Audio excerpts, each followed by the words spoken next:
कि कारा काट से लड़ो तारे भैया हो पवन भैया, कारा काट से लड़ो तारे भैया हो पवन भैया।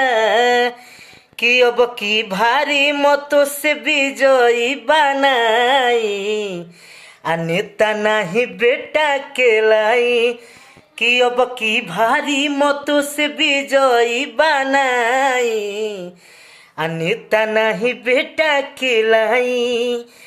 आ कारा काट के लड़ो तारे भैया हो पवन भैया, आ कारा काट से लड़ो तारे भैया हो पवन भैया।